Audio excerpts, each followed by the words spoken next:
I always kind of say that I was like a creative who just had to do a very nerdy thing growing up, like an immigrant here. So I ended up studying computer science and finance, which I just thought were two pretty relevant topics.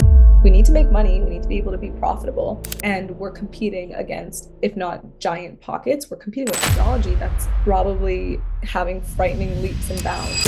I think something people need to consider is, okay, which lane am I in? Did I create a product that's really, really different and has like a significant story behind it, or a reason or a need that it's filled?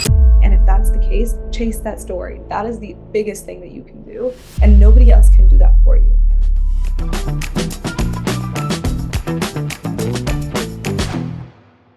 Welcome to our Afluencer podcast, where we connect influencers and creators with small business and e-commerce, store owners and marketers. And we've got someone I'm excited to talk to today because she's right in the middle lane of what a lot of our brands are trying to accomplish in terms of having a cool product that worked hard to develop and put up a website. And now the question is, how do you get it out there? How do we get the product to market from a business to consumer standpoint?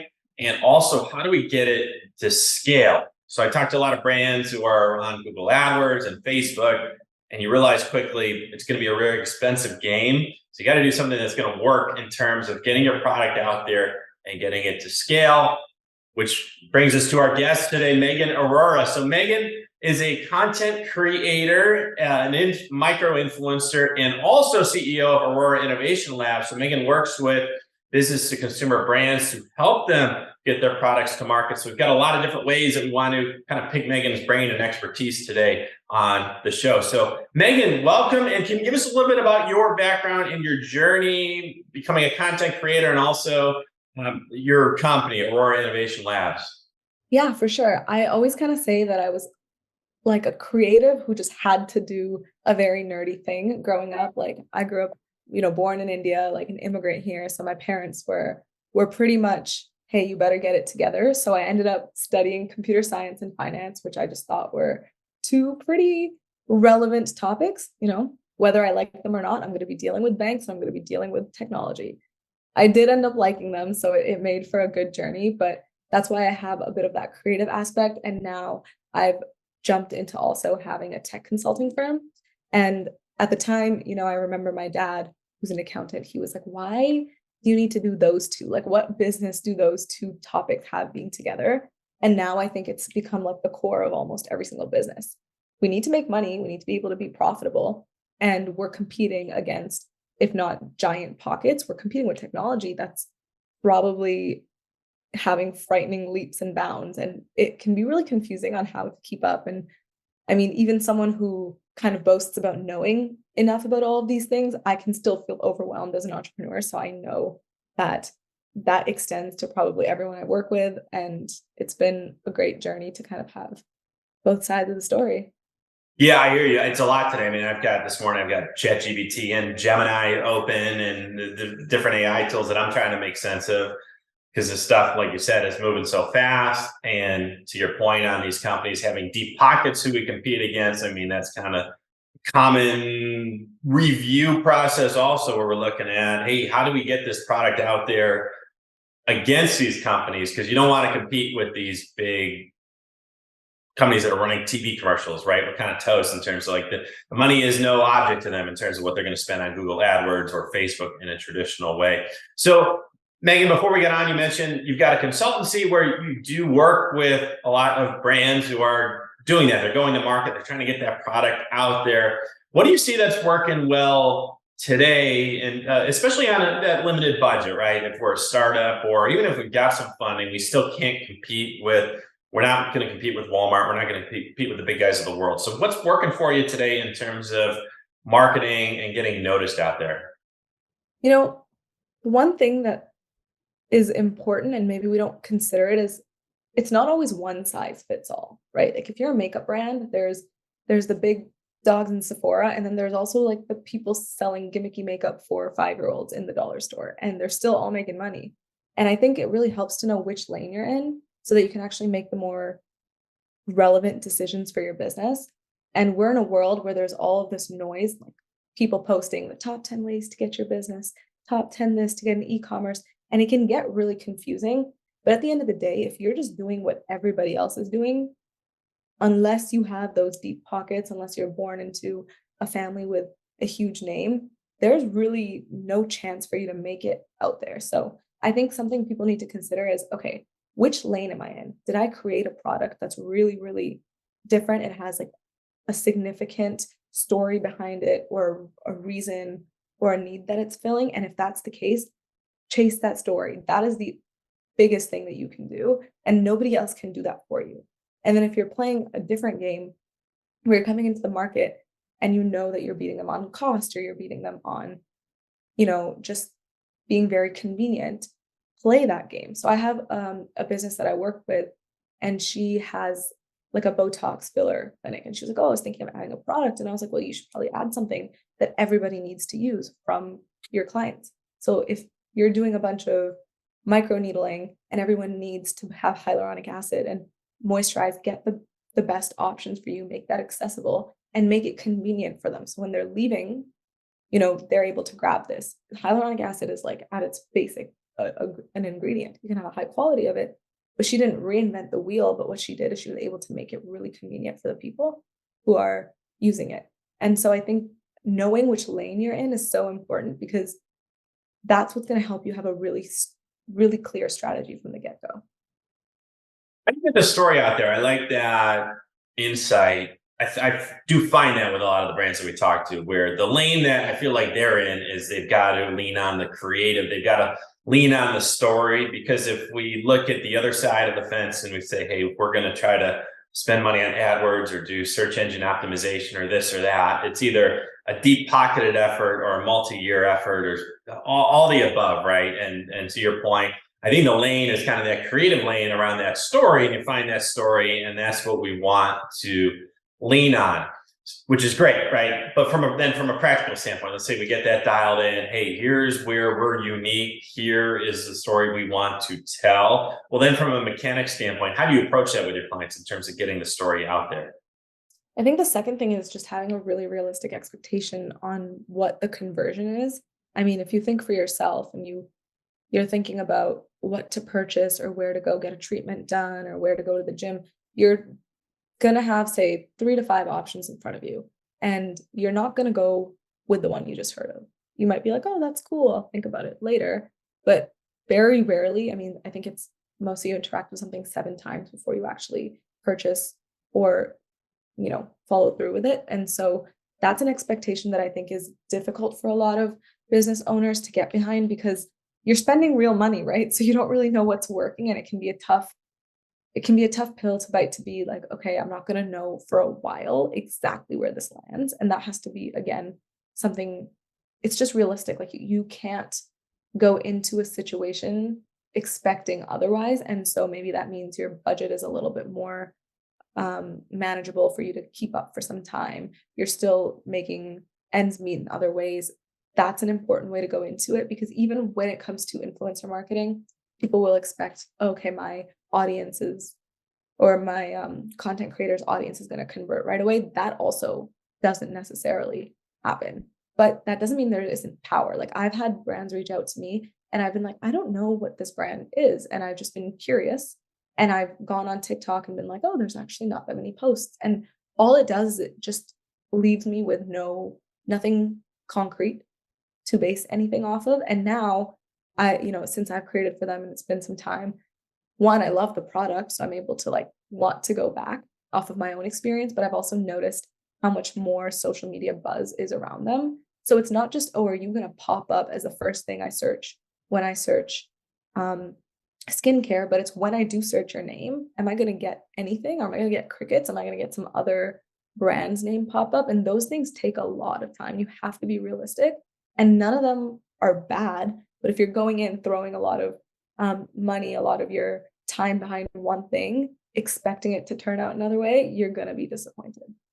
Yeah, great point on the 7 touch points. Back in the day, that kind of used to be an expectation. And I think this is almost before marketing was primarily online. You used to have these offline touch points, right? Where you might send somebody a postcard, and this shows how long ago this was, right? But you would send them a postcard, that would be one touch point, and then maybe they saw you online here, and then you would reach them a few times, and that was just seemed to be common knowledge in marketing. And then as we went to just everything being conversion tracking, I think we got away from that. And I found personally that the conversion track, I mean, it's okay as like, hey, this is kind of working for you, but each link tracking each sale is just not realistic. Like you said, it's more of a, hey, I saw you 7 times, and on that 7th time is when I became a customer, and then hopefully I stayed a customer. And that's always a tricky thing I find as a business owner, because when I want to stop something because we're spending money and I don't know if it's working, I almost have to stop and hope it doesn't break something. But it doesn't come down to the conversion links, right? And I think your point's a very good one in terms of, hey, we got to keep at something and see if it works. And you might have to spend more than you want. And I do see this, unfortunately, with influencer marketing, where people come in and they'll do something and say, well, it didn't work. Well, that was just kind of the start. Of course it can't work, because we didn't put enough effort into it, right? So that's I feel like there's a parallel between like a Warren Buffett investing strategy here, where it's, right. If it was really that easy, we would all do it. And like with Warren Buffett, for example, his is a lot more of a balanced portfolio. And if you're out there spending money on like a marketing and sales strategy, you can't throw 100% of it into a risky, like in your face, short-term fix. And that's why there are different strategies like the blogs and the SEOs, as well as, having some more active ad spend, some stuff in person. Like you kind of have to have that mixed bucket, because I mean, you could try like an e-commerce drop shipping, quick, lowest price, but that's not going to be your long lasting product. Like that might be just a quick thing that maybe blows up, but most likely does not at best. Yeah, totally. The camera and microphone I have here, we started doing YouTube videos. It was a year and a half ago now, right? And initially it's nothing, and it's a lot of work, and you don't get anything from it. And if we would have quit at that point, it would have been normal, because you would have gotten no results from it. But you don't know until you kind of get into things, right? Like you said, you have to devote a portion of your portfolio to those efforts. So do you have any specific examples, Meghan, that either collaborations you've done on your end with your maybe companies you've partnered with, or with your clients, in terms of, hey, this is something that we stuck with over time, and then it eventually began to generate results in terms of sales, which is what everyone ultimately is looking for here? With the sales part, I think it was kind of in that vein. So it wasn't just that cosmetic Botox filler place that I was talking about, but there was also another company, and they were a lash boutique. So with them, they wanted to go into the product lane, and they were trying to figure out sort of what to do. And I had to like step back and on the strategic consulting side, be like, hey, what is your dream here as a business owner? What do you really pride yourself on? Is this just another avenue to expand? And one thing the owner said was, oh, I really want to teach people how to do lashes. So they'd already started doing like their academy programs. And so for us, it became about, okay, how do we add that product line as a part of that? Because it's coming onto something that's working with your expertise, working with where your exact passion lies. So we were able to kind of start the product part with basically 4 new technicians, lash technicians. And so they were able to get their starter kits, and then kind of come back and know they were going to a trusted source who had kind of taught them the ropes and was able to kind of grow it from there. So that was one of those more unique offerings, which was really useful, because if we had just done a shot in the dark, it wouldn't have been as effective, and maybe we wouldn't know where to take those products. Like, who are we selling to? Why should they trust us? And it was just one of those scenarios where this allowed us to build like a good foundation. And because that foundation also wasn't based off of just random marketing, not knowing where our consumers were coming from, even if there were to be some variables in how consumer spending goes and how the brand develops, there was always something to fall back on. And it also provides like the business owner a lot of peace of mind at the end of the day. Looking ahead, as you think about these strategies that are working today and that you think will work tomorrow, what do you like in terms of the user-generated content, or the UGC? What's good today? Are the videos and the reels still working for you and your clients, or is it starting to evolve into something else? Where do you see all that stuff going in terms of the trends? I think that one something becomes more saturated, you can start to tell where the genuine aspect lies. And I think, you can tell when people are sort of just praising a product on a more superficial level. So I think what ends up helping is, say I get a product for UGC. Am I gonna just make that one video because I was going to say that I was? Or, maybe I've delivered my video and now I'm like, oh, I actually really want to post about it, or I'm actually going to integrate this into my lifestyle. And I think that's where the longevity comes from. I think sometimes companies can forget that your UGC clients are also some of your first consumers. So you don't want to lose them, because if you're losing them, you're not seeing them convert. There's also a question of, hey, what's my product up to? And I think it's fair as like a company to pick and choose in a way that you are actually going to harness a genuine audience as a result of it. Like I had a hair company, like a hair extension company, reach out to me, and I was like, like, thank you for reaching out. And I asked them, I'm like, hey, I'm not sure if I'm the right fit because my hair is long. And so I was like, is this the best product fit for me? And then we kind of went back and forth and we found like something that might work, because I just knew that if I got something that I put on once, one, the video was going to look kind of dumb. And two, there was no chance of me sort of using it again. And so it wouldn't make sense. And I think as someone who is starting off, especially when you're a much smaller business, you really like each one of those units, anything that you're paying for can really affect your bottom line. So you want to make sure that you're putting yourself in the best position to actually have it convert for you down the line. And I don't think there's anything better than the people who get it genuinely continuing to use your product, wanting to speak about it more, even coming back to be like, hey, I want to make more. Like, I really enjoyed this. And it also helps not have that much of a transactional relationship, and you get to build that community. So I think UGC is a great starting point. There's like a lot of changes in the industry as it grows, but as long as a business owner, you can understand how to maintain that as a really great feedback point and adjust and continue moving forward, I think it's going to really support the growth of your business. Right. Yeah. It's the continuity of that, right? Being in front of that audience and working with the person, right? The micro influencer creator, whatever the term we want to use, right? But over and over and over again to kind of build that trust Mhm.